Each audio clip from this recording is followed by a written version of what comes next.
الحمد للہ رب العالمین والصلاة والسلام علی سید المرسلین اما بعد فاعوذ باللہ من الشیطان الرجیم بسم اللہ الرحمن الرحیم الصلاة والسلام علیک یا رسول اللہ وعلی آلک واصحابک یا حبیب اللہ الصلاة والسلام علیک یا نبی اللہ وعلی آلک واصحابک یا نور اللہ۔ سلسلہ ہے اللہ کے حقوق۔ اللہ عز و جل کے جو بندوں پر حقوق ہیں ان کا بیان جاری تھا، اور اس میں اللہ تعالیٰ کا بڑا خوبصورت حق محبت الہی کہ مخلوق اپنے خالق سے محبت کرے، بندے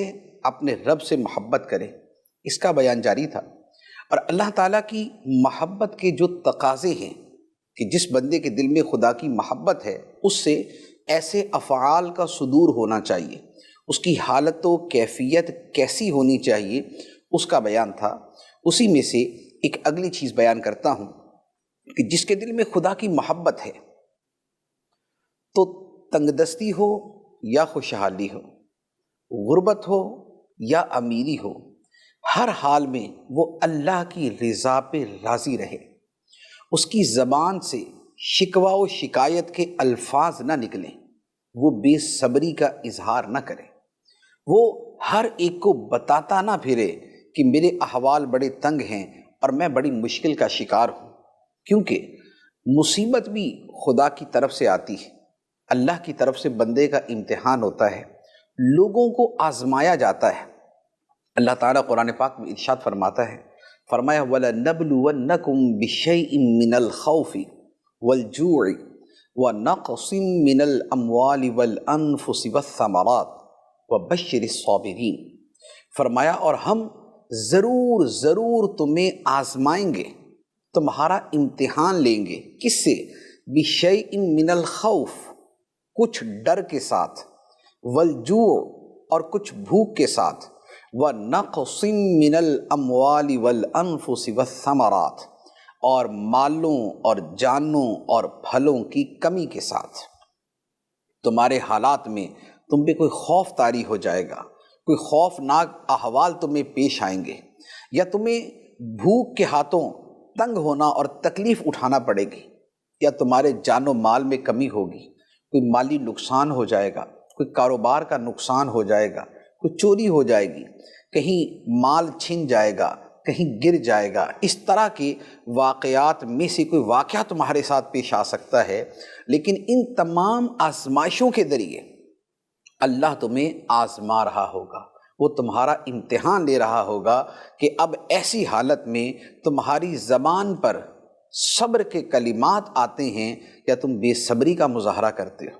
اور اگر صبر کرتے ہو تو رب فرماتا ہے وَبَشِّرِ الصَّابِرِينَ، اور خوشخبری سنا دو صبر کرنے والوں کو، الَّذِينَ إِذَا أَصَابَتْهُم مُّصِيبَةٌ قَالُوا إِنَّا لِلَّهِ وَإِنَّا إِلَيْهِ رَاجِعُونَ، کہ جب انہیں کوئی مصیبت پہنچتی ہے تو وہ کہتے ہیں ہم تو ہیں ہی اللہ کے اور بے شک ہمیں اسی کی طرف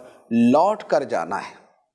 تو جب صبر کا مظاہرہ کرو گے تو پھر رب کی طرف سے تم پہ رحمتیں اتریں گی، رب کی طرف سے تم پہ درود نازل ہوں گے، ہدایت تمہیں نصیب ہوگی، خدا کے فضل و کرم کے تم مستحق قرار پاؤ گے۔ تو اللہ تعالیٰ کی محبت کا ایک بڑا اہم تقاضا یہ ہے کہ بندہ بے صبری نہ کرے، بے صبری کا اظہار نہ کرے، شکوہ و شکایت نہ کرے۔ انبیاء علیہم السلام جو اللہ تعالیٰ کے سچے محب تھے اور کائنات میں سب سے بڑھ کر اللہ تعالیٰ سے محبت کرنے والی ہستیاں تھیں، آپ ان کی سیرت کو دیکھیں۔ آپ حضرت ابراہیم علیہ السلام کے واقعات دیکھیں، خواہ وہ آگ میں ڈالے گئے یا بچے کو ذبح کرنے کا حکم ہوا۔ حضرت اسماعیل علیہ السلام کو دیکھیں جنہیں ذبح ہونے کے لیے تیار ہونا پڑا۔ ایوب علیہ السلام کو دیکھیں جنہوں نے عرصہ دراز تک اپنے بدن پہ تکالیف برداشت کی۔ نوح علیہ السلام کو دیکھیں جنہیں ایک عرصہ دراز تک تبلیغ کرنے کی وجہ سے لوگوں کی طرف سے ستایا گیا۔ موسیٰ علیہ السلام کو فرعون کی طرف سے تنگ کیا گیا۔ حضرت یعقوب علیہ السلام کے شہزادے حضرت یوسف علیہ السلام ان سے جدا ہو گئے اور 40 سال یا 80 سال تک ان سے جدا رہے۔ حضرت یوسف علیہ السلام کن کن کٹھن مرحلوں سے گزر کے کہاں تک پہنچے۔ آپ یہ سارے واقعات قرآن پاک کے دیکھیں اور آپ غور کریں کہ کیا آپ کو کہیں بے صبری نظر آتی؟ کہیں ان کی زبان پہ یہ جملے نظر آتے ہیں کہ ہم تو مارے گئے، یہ ہمارے ساتھ کیا ہو رہا ہے، ہم اتنی پریشانی کا شکار کیوں ہیں؟ وہ لوگوں کو بتاتے پھرتے ہوں کہ دیکھو میں کیسی مصیبت میں مبتلا ہوں۔ کیا کبھی کسی نبی کی زبان سے کوئی ایسا لفظ آپ نے کہیں پڑھا ہے؟ نہیں۔ کیوں؟ اس لیے کہ وہ اللہ تعالیٰ سے سچی محبت کرنے والے تھے، اور محبوب کی طرف سے جب آزمائش آتی ہے تو محب اس آزمائش میں کامیاب ہوتا ہے، پورا اترتا ہے۔ تو لہذا محبت الہی کا تقاضا یہ ہے کہ بندہ خدا سے شکوہ و شکایت نہ کرے، خدا کی شکایت نہ کسی کے پاس کرے، وہ اپنی تکالیف کا بلا وجہ لوگوں کے سامنے اظہار نہ کرے۔ اور اسی کے ساتھ جو دوسرا پہلو جڑا ہوا ہے وہ ہے کہ جب مصیبت میں صبر کرنا ہے تو پھر نعمت پہ خدا کا شکر بھی ادا کرنا ہے۔ خدا کی نعمتیں بے شمار، وَمَا بِكُم مِّن نِّعْمَةٍ فَمِنَ اللَّهِ، تمہارے اوپر جو بھی نعمت ہے، تمہارے پاس جو بھی نعمت ہے اللہ کی طرف سے۔ خدا کی نعمتیں شمار کرنا چاہو تو گن نہیں سکتے، لہذا قدم قدم پہ لمحہ لمحہ خدا کا شکر ادا کیا جائے۔ یہ خدا سے محبت کا ایک صورت ہے۔ اور یہ جو صبر کی صورت میں نے عرض کی ہے، اس پہ بڑا خوبصورت واقعہ عرض کرتا ہوں۔ حضرت مصعب بن عمیر رضی اللہ تعالیٰ عنہ کا بڑا خوبصورت واقعہ ہے۔ حضرت عمر فاروق رضی اللہ تعالیٰ عنہ فرماتے ہیں، ایک مرتبہ نبی پاک علیہ الصلوۃ والسلام تشریف فرما تھے، تو سامنے سے ایک جوان صحابی حضرت مصعب بن عمیر گزرے،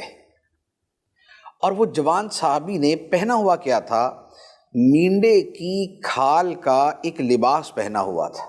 مینڈے کی کھال کا لباس پہنا ہوا تھا، اور پاؤں ننگے تھے، پاؤں میں جوتے نہیں تھے۔ نبی پاک صلی اللہ تعالیٰ علیہ وسلم نے جب دیکھا تو صحابہ کرام کو متوجہ کیا، دیکھو، اور فرمایا انظروا الی ھذا الرجل الذی نور اللہ قلبہ، فرمایا دیکھو اس آدمی کی طرف، دیکھو اس نوجوان کی طرف جس کے دل کو اللہ نے روشن کر دیا ہے، جس کے دل کو خدا نے نور سے بھر دیا ہے۔ اور پھر نبی پاک علیہ الصلوۃ والسلام نے فرمایا کہ اے صحابہ، میں نے مکے میں اس مصعب بن عمیر کو بچپن کی حالت میں دیکھا تھا، جب یہ بچہ تھا، اس کے ماں باپ زندہ تھے، اسے بہترین خوراک دیا کرتے تھے، اور اس کا لباس اتنا مہنگا ہوتا تھا کہ 200 درہم کا یہ لباس پہنا کرتا تھا، اتنا مہنگا لباس۔ فرمایا کہ اتنا مہنگا لباس پہنتا تھا، لیکن آج دیکھو ایمان قبول کرنے کی وجہ سے، خدا سے تعلق جوڑنے کی وجہ سے، نبی کے ساتھ رشتہ قائم کرنے کی وجہ سے اس کا حال کیا ہو گیا ہے کہ مینڈے کی کھال کا لباس پہنا ہوا ہے اور پاؤں میں جوتا تک نہیں۔ تو یہ کیا تھا؟ یہ خدا سے محبت کا وہ عظیم ثبوت تھا کہ زبان سے شکوہ نہیں کہ مولا میں تو بڑی عیش میں تھا، میں تو بڑے آرام میں تھا، میں تو بڑے مزے میں تھا، نہیں، خدا پر ایمان لانے کی وجہ سے اور خدا سے تعلق محبت قائم کرنے کی وجہ سے اگر یہ ظاہری نعمتیں چھن گئی اور ظاہری آسائش دور ہو گئی اور وہ اس حال میں پہنچ گئے، لیکن اس کے باوجود خدا کی رضا پہ راضی تھے، خدا کی رضا پہ راضی تھے۔ یہ ہے اللہ تعالیٰ کی محبت۔ تو یہ اللہ تعالیٰ کی محبت کا ایک تقاضا میں نے عرض کیا۔ ایک اور تقاضا یہ ہے کہ جب خدا سے محبت ہے تو پھر خدا کے دوستوں سے بھی محبت ہو۔ جب خدا سے محبت ہے تو خدا کے دوستوں سے بھی محبت ہو، اور خدا کے دوست کون ہوتے ہیں؟ جنہیں ہم اللہ کے ولی کہتے ہیں، کیونکہ یہ ہو نہیں سکتا کہ کسی سے پیار ہو اور جس سے اس کو پیار ہو ہم اس سے پیار نہ کریں، جس سے اس کو پیار ہو ہم اس سے پیار نہ کریں۔ تو جو اللہ کے ولی ہیں یہ خدا کے دوست ہیں۔ جب خدا سے پیار ہے تو پھر خدا کے دوستوں سے بھی پیار ہوگا۔ ایسا ہو نہیں سکتا کہ خدا سے تو پیار ہو لیکن معاذ اللہ اس کے دوستوں سے دشمنی ہو۔ لہذا جو اللہ کے دوستوں، اللہ کے ولیوں سے دشمنی کرے، اور جو ان کی بے ادبی اور گستاخی کرے، اور جو ان کے بارے میں زبان تان دراز کرے، اور جو معاذ اللہ ان کے بارے میں غلط کلمات اپنی زبان سے ادا کرے، وہ خدا کی محبت کا دعویٰ کرنے میں جھوٹا ہے، بلکہ جو ولیوں سے دشمنی کرتا ہے وہ خدا کا دشمن ہے۔ اور یہ میں نہیں کہتا، یہ خود خدا فرماتا ہے۔ رب العالمین ارشاد فرماتا ہے، بخاری شریف کی حدیث ہے، نبی پاک صلی اللہ علیہ وآلہ وسلم نے فرمایا کہ اللہ عز و جل ارشاد فرماتا ہے، من عادى لی ولیا فقد آذنتہ بالحرب، جس نے میرے کسی ولی سے دشمنی کی، عداوت کی، تو میں اسے جنگ کا اعلان کرتا ہوں۔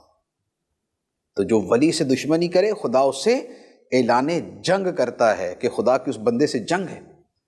تو لہذا اللہ کی محبت کا لازمی تقاضا یہ ہے کہ اللہ کے ولیوں سے بھی محبت کی جائے،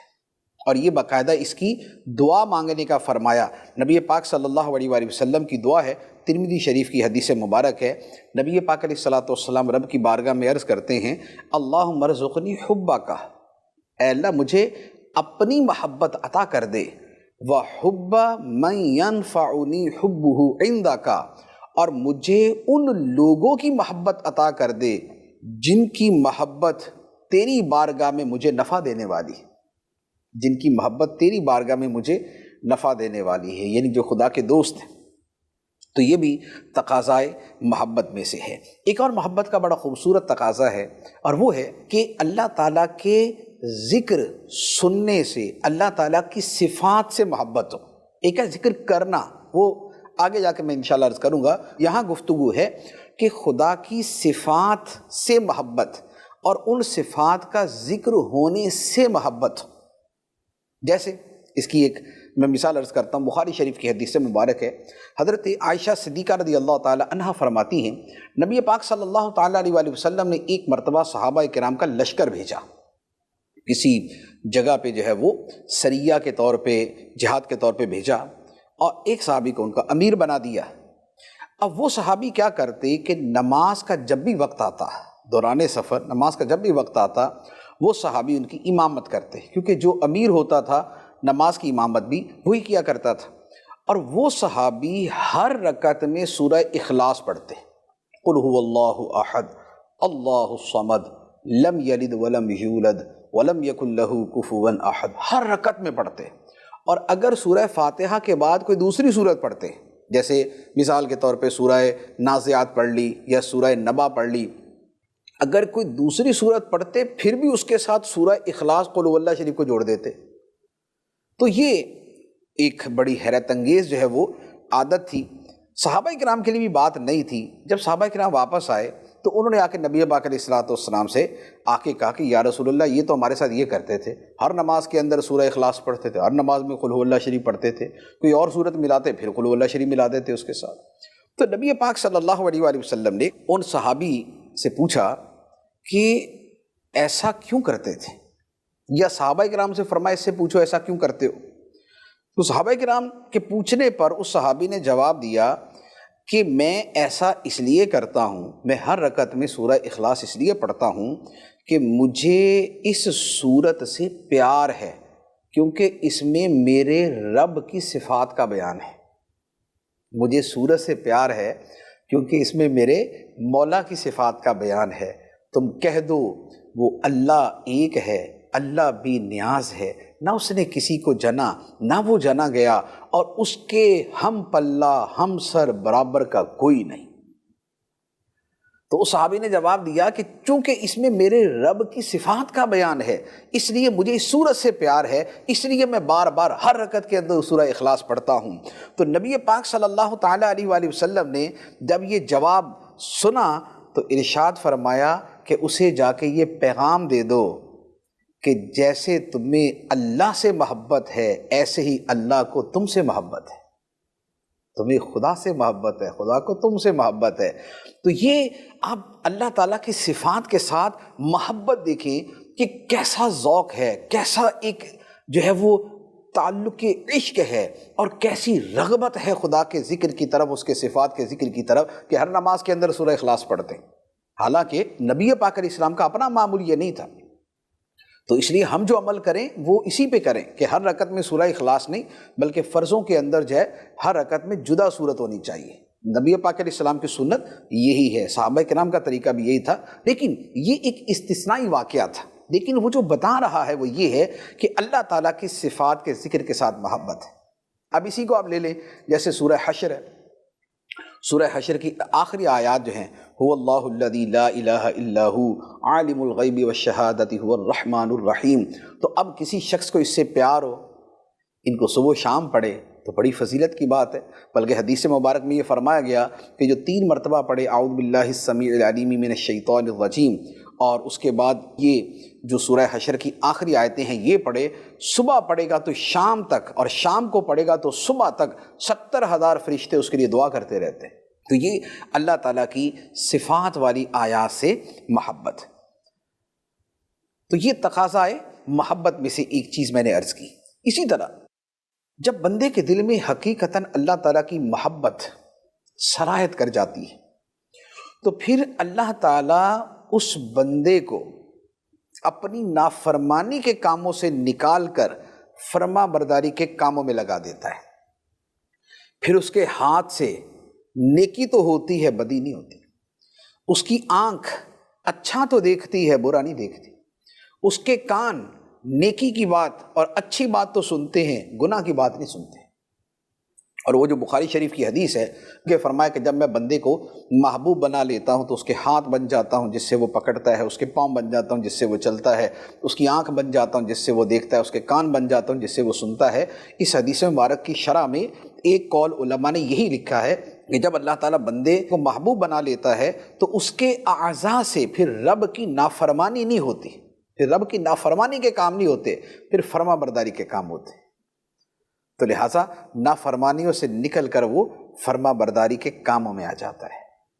اچھا، اس کے ساتھ ایک اور بڑی اہم بات وہ یہ ہے کہ اللہ تعالیٰ کی محبت کا دعویٰ تو ہم سب کرتے ہیں اور کرنا بھی چاہیے،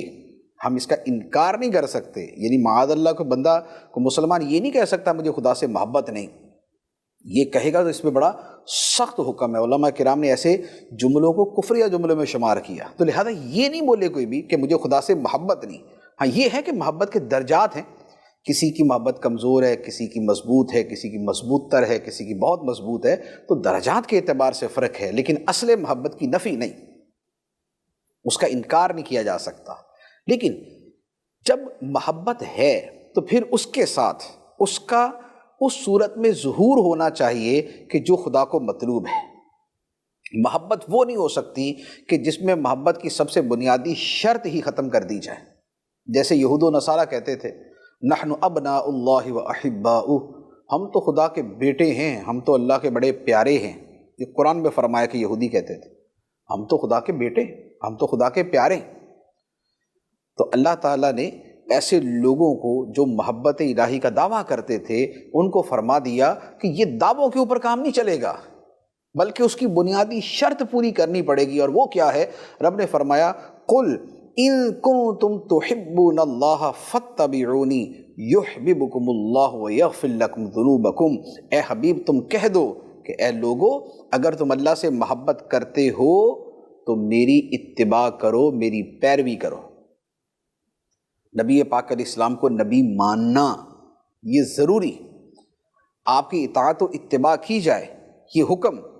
تو فرمایا کہ اے ان لوگوں سے کہہ دو جو دعوی محبت کرنے والے ہیں کہ اگر تم خدا سے محبت کا دعویٰ کرتے ہو تو پھر میرے پیچھے چلنا پڑے گا، مجھے نبی ماننا پڑے گا، میرے طریقے پہ چلنا پڑے گا۔ جب یہ کرو گے یحببکم اللہ، تو اللہ تم سے محبت فرمائے گا، خدا تم سے محبت کرے گا اور تمہارے گناہوں کو بخش دے گا۔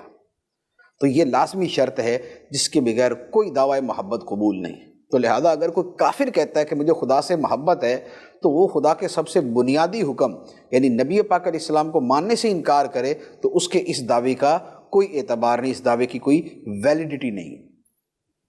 اب اس کے بعد ایک اور کلام اس موضوع کے حوالے سے کہ اللہ تعالیٰ کی محبت ہم جانتے ہیں کہ بڑی عظیم عبادت اور بہت عظیم سعادت ہے۔ نفس محبت، اعتقاد محبت ہمارے دلوں میں ہے، اور اس محبت کا ظہور کہیں نہ کہیں کسی نہ کسی صورت میں ہوتا ہے۔ ہم قرآن دیکھتے ہیں تو ہم اس کی تعظیم کرتے ہیں، ہم کسی نیک آدمی کو دیکھتے ہیں تو ہمارے دل میں اس کی طرف ایک عقیدت کی کشش پیدا ہوتی ہے، ہم خانہ کعبہ کو دیکھنا چاہتے ہیں، ہم گنبد خضرا کو دیکھنا چاہتے ہیں، ہم اللہ کے نبیوں کا ذکر سنتے ہیں تو ہمارے دلوں میں احترام کی کیفیت پیدا ہوتی۔ یہ ساری جو چیزیں ہیں یہ اللہ تعالیٰ کی محبت کی علامتیں ہیں، لیکن یہ محبت اس سے بڑھ کر ہونی چاہیے، یعنی جتنی یہ محبت ہے اس محبت میں مزید اضافہ ہونا چاہیے، اللہ کی محبت زیادہ سے زیادہ ہونی چاہیے، یہ محبت دل و دماغ پہ چھائی ہونی چاہیے، یہ ہمارے اعضاء میں سب میں ہونی چاہیے، یہ ہماری زندگی کا محور ہونی چاہیے، یہ خلوت و جلوت کے اندر ہماری جو ہے وہ ہم نشین ہونی چاہیے۔ اب سوال یہ ہوتا ہے کہ یہ محبت کیسے پیدا ہو؟ اللہ تعالیٰ کی محبت ہمارے دلوں میں اس قسم کی کیسے پیدا ہو کہ جیسی شریعت کو مطلوب ہے، جیسی خدا کو پسند ہے، اور جیسی ہم چاہتے ہیں کہ ہمارے دلوں میں اللہ تعالیٰ کی محبت پیدا ہو۔ ہم مسلمان ہیں، ہمارا دل کرتا ہے کہ ہمارے دل میں خدا کی محبت کا دریا موجود ہو، اللہ کے پیارے حبیب علیہ الصلوۃ والسلام کی محبت کی شمع ہمارے دلوں میں ایسی روشن ہو کہ جو اندر کو روشن کر دے۔ تو اب یہ محبت کیسے پیدا ہو؟ اس کے لیے چند ایک چیزیں علماء نے بیان فرمائی ہیں، وہ میں عرض کرتا ہوں۔ پہلی بات تو یہ ہے کہ اللہ کی محبت کی راہ میں جو چیزیں رکاوٹ ہیں وہ رکاوٹیں ہٹا دیں، وہ رکاوٹیں ختم کر دیں، کیونکہ ہوتا یہ ہے کہ محبت جو ہے یہ ایک روشنی ہے، یہ ایک نور ہے۔ جب تک کسی جگہ پہ تاریکی زیادہ ہے تب تک یہ روشنی وہاں داخل نہیں ہوتی، جب تک کسی جگہ پہ جو ہے وہ سیاہی ہے تب تک وہاں پر سفیدی نہیں آتی۔ اور یہ سیاہی کیا ہے؟ یہ ہے غفلت کی سیاہی، یہ ہے اللہ سے غافل ہونے کی سیاہی، یہ تاریکی ہے خدا سے دوری کی تاریکی، یہ تاریکی ہوتی ہے گناہوں کی تاریکی۔ جب تک بندہ گناہوں میں پڑا رہتا ہے محبت کا لطف اسے بہت کم حاصل ہوتا ہے، محبت کی لذت اسے بہت کم محسوس ہوتی ہے۔ جیسے ایک آدمی بیمار ہو، بخار ہے اسے، اب ایک آدمی کو بڑا شدید بخار ہے تو آپ اس کو مٹھائی دیں گے تو ہو سکتا ہے اس کو کڑوی لگے، جیسے بعض اوقات ہوتا بھی ہے کہ کسی آدمی کو جو ہے وہ اگر تیز بخار ہے یا اور بھی کئی امراض ہوتے ہیں، آپ اس کے اندر اسے بڑی مزیدار چیز دیں نا، اس کا دل نہیں کرتا، وہ کہتے ہیں نہیں یار میرا موڈ نہیں ہے اس کا نا، بالکل مجھے مزہ نہیں آ رہا۔ میٹھی چیز دیں، آپ بڑے لطف سے اس کو کھا رہے ہوں گے، دوسرے کو دیں گے، بیمار کو دیں گے، وہ بولے گا نہیں یار میرا نا اس سے میرا دل گھبراتا ہے یا مجھے کڑوی لگ رہی ہے۔ تو وہ شے کڑوی نہیں ہے، اس کا اپنا جو قوت ذائقہ ہے اس میں پرابلم آ چکی ہے۔ اللہ تعالیٰ کی محبت کا معاملہ بھی یہ ہے کہ یہ دنیا کی لذیذ ترین چیز ہے، یہ دنیا کی سب سے پر لطف اور پر از لذت شے ہے، لیکن جب کوئی بندہ گناہوں کا مریض ہوتا ہے اور اس کی قوت ایمانی کا ذائقہ گناہوں کی وجہ سے متاثر ہوتا ہے تو اس محبت الہی کا مزہ، لذت اور لطف اسے حاصل نہیں ہوتا۔ لہٰذا محبت الہی دل میں پیدا کرنی اور اس کی چاشنی، اس کی مٹھاس، اس کی شیرینی کو پانا ہے تو اس کے لیے پہلا قدم یہ ہے کہ یہ جو محبت الہی کی راہ میں رکاوٹ ہے اور جو اس ذائقے کی راہ میں رکاوٹ ہے پہلے اسے ریموو کر دیا جائے۔ تو لہذا پہلے گناہوں سے توبہ اور ترک معاصی، ترک گناہ چھوڑ کے پہلے بندہ کم از کم ٹریک پر آئے، اب اس کے بعد محبت کا راستہ طے ہونا شروع ہوگا۔ تو لہذا یہ پہلی چیز تھی۔ دوسری چیز کیا ہے؟ دوسری یہ ہے کہ اگر ممکن ہو تو جو اہل محبت ہیں ان کی صحبت میں بیٹھا جائے، جو خدا سے محبت کرنے والے۔ خدا سے محبت کرنے والوں سے یہاں پر کیا مراد ہے؟ کہ جن کی زبانیں اللہ کے ذکر سے تر ہیں، جنہیں نمازوں سے محبت ہے، جنہیں مسجدوں سے محبت ہے، جنہیں تلاوت سے محبت ہے، جنہیں راتیں جاگنے سے محبت ہے، جنہیں تہجد سے پیار ہے، جن کی زبانوں پہ درود و سلام جاری ہے، جو خدا کے پیاروں سے محبت کرنے والے، نبی پاک علیہ الصلوۃ والسلام کی محبت اور اولیاء کرام کی محبت و عقیدت میں رہنے والے ہیں، جو اللہ کے پیاروں کے درباروں اور مزاروں پہ جا کے بھی بیٹھے ہوتے ہیں کہ یہاں خدا کا پیارا لیٹا ہوا۔ تو ایسے اہل محبت جو ہیں ان کی صحبت میں بیٹھے، لیکن اس میں پہلی شرط ہمیشہ یہ ذہن میں رکھیں کہ اس کا عقیدہ صحیح ہونا چاہیے۔ ایسا نہیں ہے کہ ایک بندہ لمبی لمبی نمازیں پڑھتا ہے تو اس کے پاس جا کے بیٹھ جائے کہ یہ بڑی اللہ سے محبت کرنے والا ہے۔ عقیدے کا درست ہونا یہ جدا چیز ہے، عمل ہونا یہ جدا چیز ہے۔ لہٰذا عقیدہ اس کا 100% اللہ کے پیاروں والا ہونا چاہیے۔ جو غوث پاک رضی اللہ تعالیٰ عنہ کا، جو خواجہ غریب نواز رحمۃ اللہ علیہ کا، جو داتا گنج بخش علی حجویری رحمۃ اللہ علیہ کا، جو بابا فرید رحمۃ اللہ علیہ کا، جو اور اولیاء کرام کا عقیدہ ہے، عقیدہ وہ ہونا چاہیے۔ تو لہذا جو بندہ ان اولیاء کو ماننے والا اور ان اہل محبت کے سامنے اپنی جو ہے وہ جبین عقیدت جو ہے وہ بچھانے والا ہے، تو ان اہل محبت کی صحبت میں بیٹھنا ہے۔ تو لہذا یہ نہ ہو کہ جو ہے وہ اے بسا ابلیس آدم روح ہست، کہ بہت سے شیطان ایسے ہیں جو انسان کی صورت میں پھرتے ہیں، مولانا روم رحمۃ اللہ علیہ نے فرمایا ہے۔ تو لہٰذا کسی اور کے ہتھے چڑھ کے بندہ جو ہے جو رہی صحیح کسر ہے وہ بھی پوری نہ کر دے۔ تو لہٰذا جس کا عقیدہ درست ہے اور جو اولیاء کرام کے دامن اور قدموں سے وابستہ ہے، اس کے پاس جانا۔ تو اہل محبت کی صحبت میں بیٹھے۔ جب اہل محبت کی صحبت میں بیٹھے گا، ان کی گفتگو بھی بندے کے دل میں محبت پیدا کرے گی، ان کا عمل بھی بندے کے دل میں محبت پیدا کرے گا۔ جب ان کی صحبت میں بیٹھیں گے تو ان کے وجود کی برکتیں بھی ملتی ہیں، ان کی گفتگو سے بھی عمل کا جذبہ پیدا ہوتا ہے، اور اس کے ساتھ جو ہے جب بندہ ان کا عمل دیکھتا ہے، ان کی کثرت تلاوت دیکھتا ہے، کثرت ذکر دیکھتا ہے، ان کی زبان پہ درود و سلام جاری دیکھتا ہے، اور انہیں ہر وقت یاد الہی میں مگن دیکھتا ہے، تو پھر آدمی کے دل میں بھی آہستہ آہستہ وہی چیزیں پیدا ہونا شروع ہو جاتی ہیں۔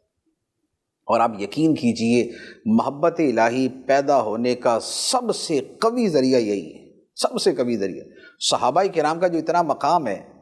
جو اتنا مرتبہ ہے، کیا وجہ ہے؟ وجہ یہی ہے کہ انہیں جو صحبت ملی وہ کائنات کی سب سے افضل، سب سے اعلیٰ، سب سے اشرف، سب سے خوبصورت تھی، سرکار دو عالم صلی اللہ تعالیٰ علیہ وآلہ وسلم۔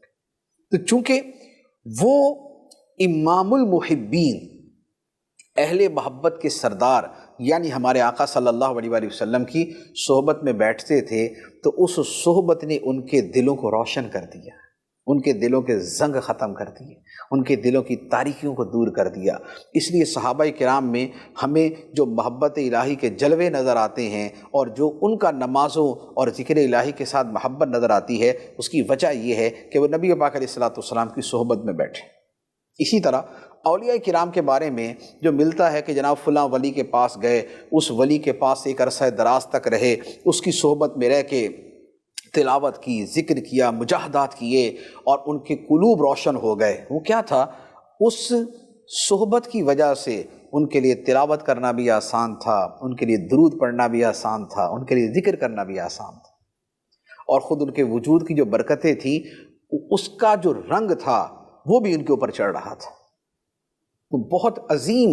سعادت ہے کہ کسی کو کوئی ولی کامل کی صحبت مل جائے، کوئی مرشد کامل نصیب ہو جائے، صحیح عقیدے والا، صحیح عمل والا، اور صحیح زندگی والا، صحیح علم والا، صحیح نسبت والا، ایسا کوئی مل جائے تو اس کی صحبت کچھ اور ہی رنگ چڑھا دیتی ہے۔ تو یہ دوسرا طریقہ ہے۔ تیسرا یہ ہے کہ آدمی قرآن مجید کو تدبر کے ساتھ پڑھے۔ تدبر کا مطلب ہے کہ اس میں غور و خوض کر کے قرآن مجید کو سمجھے، رب کیا فرما رہا ہے۔ قرآن جو ہے، قرآن مجید، اس کی اپنی خاص تاثیر ہے۔ قرآن جس طرح دلوں کے زنگ دھوتا ہے اور میل کچیل کو صاف کرتا ہے، آپ یقین کیجئے وہ ایک شے ہی جدا ہے، یعنی کہ وہ ایک رنگ ہی جدا ہے جو قرآن مجید بندے کے دل سے یہ تاریکیاں ہٹاتا ہے، اور یہ جو سیاہیاں ہیں ان کے پردے چاک کرتا ہے۔ تو تلاوت قرآن کثرت سے کرنا اور اس کے ساتھ اسے سمجھنا۔ تو جب آپ قرآن مجید کو سمجھ کے پڑھتے ہیں نا،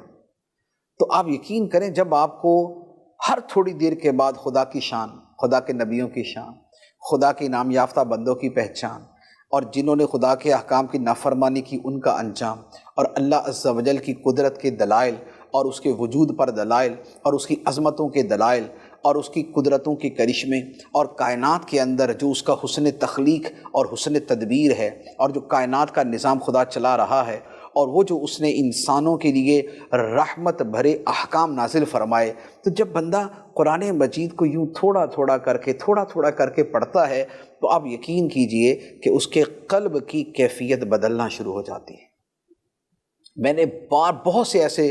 لوگوں کے حالات زندگی پڑھے ہیں کہ جو بالکل دنیا دار تھے اور جو بالکل اور ہی رنگ کے اندر زندگی گزارتے تھے، اب کسی وجہ سے ان کو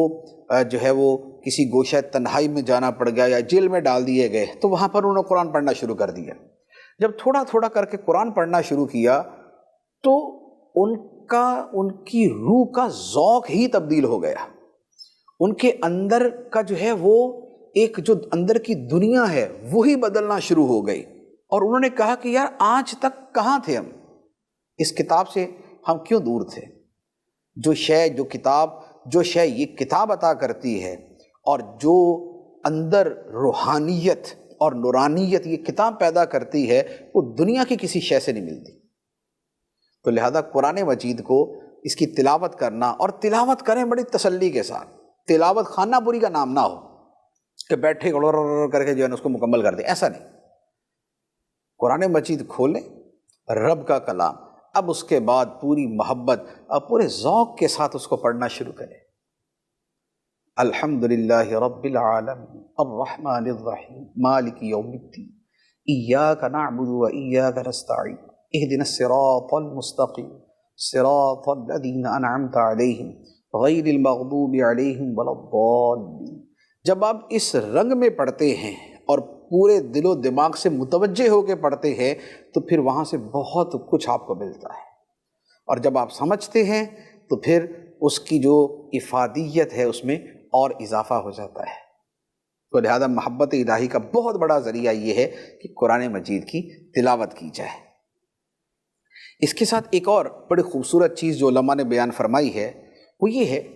کہ وہ اوقات و لمحات کہ جن کے بارے میں قرآن و حدیث میں بطور خاص اللہ سے تعلق قائم کرنے یا تعلق والوں کے واقعات بیان کیے گئے ہیں، ان اوقات کو تھوڑا سا اپنی زندگی میں شامل کریں۔ وہ کیا ہے؟ قرآن مجید میں کئی جگہ پہ بار بار آتا ہے کہ جو رات کا آخری پہر ہے جسے سحری کا وقت کہتے ہیں، یہ جو سحری کا وقت ہے، رات کے جو آخری پہر ہوتے ہیں، یہ وہ تنہائی کے اور خلوت کے لمحات ہوتے ہیں۔ اسی طرح جو آدھی رات کا وقت ہے، اس کے بارے میں حدیث مبارک میں فرمایا گیا کہ جب آدھی رات کا وقت ہوتا ہے تو اللہ تعالیٰ اپنی شان کے لائق پہلے آسمان پہ نزول فرماتا ہے، پہلے آسمان پہ اپنی شان کے لائق وہ جلوہ فرماتا ہے، اس کی رحمت ہے، اس کا جو اس کی صورت ہے، ہمارا اس پر ایمان ہے، اس کی حقیقت پر، اور جو اس سے شرعاً مراد ہے، مطلوب ہے۔ تو وہ جو اوقات و لمحات ہیں آدھی رات کے اور اس کے بعد کے پھر جو سحری تک کے، یہ وہ اوقات ہیں کہ جو خلوت کے، جو روحانیت کے، جو نورانیت کے، جو خدا سے تعلق جوڑنے کے، یہ وہ ہیں کہ جن کے اندر اللہ تعالیٰ سے تعلق بڑی تیزی کے ساتھ قائم ہوتا ہے۔ قرآن میرا فرماتا ہے اِنَّ نَاشِئَةَ اللَّيْلِ هِيَ أَشَدُّ وَطْئًا وَأَقْوَمُ قِيلًا، فرمایا بے شک رات کا اٹھنا، رات میں اٹھ کے عبادت کرنا، یہ نفس پہ بڑا بوجھل ہے، اور اس وقت بات خوب سیدھی نکلتی ہے، وہ زبان سے نکلتی ہے اور وہ دل میں آتی ہے۔ تو یہ جو رات کا اٹھنا ہے یہ بڑا شاندار ہے۔ تو لہذا یہ جو اوقات ہیں، ان اوقات کو اگر تھوڑا سا کوئی آدمی جو ہے وہ اپنی زندگی میں شامل کر لے کہ اس وقت رب کو یاد کرنا ہے، اس وقت ہم نے نوافل پڑھنے ہیں، اس وقت ہم نے تلاوت کرنی ہے، تو یقین کیجئے کہ اس کے دل کی دنیا بڑی تیزی کے ساتھ بدلنا شروع ہو جائے گی۔ اسی طرح جو فجر کا وقت ہوتا ہے، فجر کے وقت میں خود رب فرماتا ہے کہ اس وقت کا بطور خاص خیال کرو، وَقُرْآنَ الْفَجْرِ، اور جو فجر کا قرآن ہے، فجر کی تلاوت ہے، اس کا خاص طور پہ اہتمام کرو کہ یہ وہ وقت ہے اِنَّ قُرْآنَ الْفَجْرِ كَانَ مَشْهُودًا۔ یہ فجر کا وقت وہ ہوتا ہے جس میں فرشتے حاضر ہوتے ہیں، جس میں فرشتے موجود ہوتے ہیں۔ تو لہٰذا ان اوقات کا اگر خیال کیا جائے تو اس سے بھی اللہ تعالیٰ کی محبت میں بڑی تیزی کے ساتھ آدمی ترقی کرتا ہے۔ اس کے ساتھ ایک اور چیز، اور وہ اس سے متعلق ہی ہے، اور وہ ہے اللہ عز و جل کا ذکر کرنا۔ ذکر الہی ایک خاص تاثیر رکھتا ہے، اور زبان جب ہلتی ہے نا، آپ خود اس پہ غور کریں تو آپ کو سمجھ آ جائے گی، جب زبان حرکت کرتی ہے تو اس سے جو ارتعاش پیدا ہوتا ہے، جو تالو سے ٹچ ہونے سے ارتعاش پیدا ہوتا ہے، یہ دماغ کو جاتا ہے، اور دماغ جو ہے وہ منبع خیالات ہے، اس کا قلب کے ساتھ خاص تعلق ہے، اور قلب وہ ہے جہاں خدا کی محبت ہوتی ہے۔ تو جب بندہ کثرت کے ساتھ اپنی زبان سے ذکر کرتا ہے تو اللہ تعالیٰ کی محبت جو ہے، یوں کہہ لے کہ اس کا چشمہ جو ہے وہ بندے کی طرف بہنا شروع ہو جاتا ہے۔ ذکر الہی جو ہے وہ اس کے اندر اللہ تعالیٰ کی محبت کو بڑھانا شروع کر دیتا ہے۔ اسی لیے آپ اولیاء کرام کے احوال پڑھیں، آپ کو ذکر الہی کا تذکرہ ضرور ملے گا، خواہ وہ غوث پاک کا ذکر پڑھ لیں، یا داتا صاحب علیہ الرحمہ کا، یا بابا فرید کا، یا کسی اور ولی کا آپ ذکر پڑھیں، آپ کو اس میں نظر آئے گا کہ اللہ کا ذکر بڑی کثرت کے ساتھ کرتے تھے، اور اسی لیے کہ یہ خدا کے قرب کا بہت عظیم ذریعہ ہے۔ خود رب نے اس کا بار بار حکم دیا ہے، یا ایھا الذین آمنوا اذکروا اللہ ذکرا کثیرا، اے ایمان والو اللہ کو بڑی کثرت کے ساتھ یاد کیا کرو۔ اور قرآن پاک میں ذکر الہی کثرت سے کرنے، بہت زیادہ کرنے کا بار بار تذکرہ ہے، اور نبی پاک علیہ الصلوۃ والسلام کی سیرت طیبہ میں موجود ہے کہ نبی پاک علیہ الصلوۃ والسلام ہر آن اللہ کا ذکر کرتے تھے۔ تو لہٰذا اگر ذکر الہی کی عادت بن جائے تو اس سے بھی محبت الہی بڑی جلد پیدا ہوتی ہے۔ ایک اور صورت محبت الہی پیدا کرنے کی وہ یہ ہے کہ اللہ تعالیٰ کی جو بندے پر نعمتیں ہیں، بندہ ان نعمتوں پہ غور کرے، کیونکہ ہماری فطرت یہ ہے کہ جو ہم پر احسان کرتا ہے ہمیں اس سے محبت ہوتی ہے۔ ایک آدمی اگر ہمارے سارے کام کرنا شروع کر دے، وہ ہمارے لیے کھانا پینا پہننا رہنا ہر شے کا بندوبست کرے، تو ہمیں اس سے پیار ہوتا ہے، یار یہ بڑا مہربان بندہ ہے، ہمیں اس سے بڑی محبت ہوتی ہے۔ ہم کسی اجنبی ملک میں چلے جائیں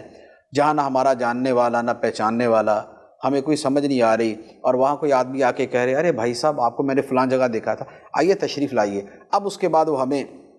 کسی اچھے سے گھر میں ٹھہرائے، ہمارے لیے کھانے پینے کا انتظام کرے، ایک ڈرائیور اور گاڑی ہمارے حوالے کر دے کہ سر جہاں آپ نے جانا ہو آپ اسے کہیے گا یہ آپ کو لے جائے گا، پھر تھوڑی سی نقدی بھی ہمیں دے دے کہ جناب سر آپ نے شاپنگ کرنی ہے تو اسے کر لیجئے گا۔ ایک ہفتہ 2 ہفتے اگر ہم ٹھہریں اور وہ بندہ ہمارے ساتھ حسن سلوک کی انتہا کر دے اور ہم سے کوئی صلہ بھی نہ مانگے، کوئی معاوضہ بھی نہ مانگے، تو بتائیے 1 ہفتے کے بعد ہمارے دل میں اس بندے کے بارے میں جذبات کیا ہوں گے؟ ہم کہیں گے یار دنیا میں ایسے لوگ بھی، یار اتنے اچھے لوگ بھی دنیا میں ہوتے ہیں، ہمیں تو یقین نہیں تھا۔ تو جس بندے نے ہمارے اوپر 1 ہفتے تک مہربانیاں کی ہیں، ہمارا دل اس کے بارے میں ایسا محبت سے بھرا ہوگا، اور ہم اس کا جگہ جگہ تذکرہ کریں گے کہ بھائی میں تو فلاں جگہ گیا، یار میں تو یقین کریں میں تو حیران ہو گیا، یار کیا اخلاق ہے، کیا اس بندے کی ماشاءاللہ مہربانی ہے، یار کتنا نائس آدمی۔ تو جس بندے کی 1 ہفتے کی تصوراتی مہربانی میں نے بیان کی ہے، اور اس کے اوپر ہمارا حال یہ ہوتا ہے، تو جس خالق نے ہمیں پیدا کیا، جس نے ہمیں پیدا کیا اور ہماری پیدائش سے پہلے آسمان و زمین بنا دی، سارا نظام ہمارے لیے قائم کر دیا، زمین سے جو ہے وہ اناج نکلتا ہے، سورج کی روشنی ہمارے لیے مہیا ہے، چاند ہمارے لیے نکلتا ہے، زمین و آسمان کا نظام قائم ہے، لاکھوں کروڑیں نعمتیں ہر آن ہر لمحہ ہمارے اوپر برس رہی ہیں۔ تو اگر ان نعمتوں کو یاد کرنا شروع کریں کہ یار سر سے لے کر پاؤں تک خدا کی کتنی نعمتیں ہیں، تو یقین کریں ہمارے دل کے اندر خدا کی محبت پیدا ہونا شروع ہو جائے گی۔ یار وہ ہمارا مولا، ہمارا مالک، ہمارا خالق اتنا مہربان ہے، اتنا عظیم ہے، اتنی شان والا ہے، اتنے کرم والا ہے، اتنے فضل والا ہے، اس نے ہمارے اوپر اتنی مہربانیاں کی۔ تو اللہ تعالیٰ کی مہربانیوں کو یاد کرنا یہ اللہ تعالیٰ کی محبت پیدا ہونے کا بڑا عظیم ذریعہ ہے۔ تو لہذا ان چیزوں کو اگر اپنایا جائے تو امید ہے کہ ہمارے دلوں میں محبت کا وہ سمندر موجزن ہوگا جو ہم چاہتے ہیں کہ اللہ تعالیٰ ہمیں عطا کرے۔ اللہ تعالیٰ ہمیں اپنی سچی محبت عطا فرمائے، آمین، بجاہ النبی الامین صلی اللہ علیہ وسلم۔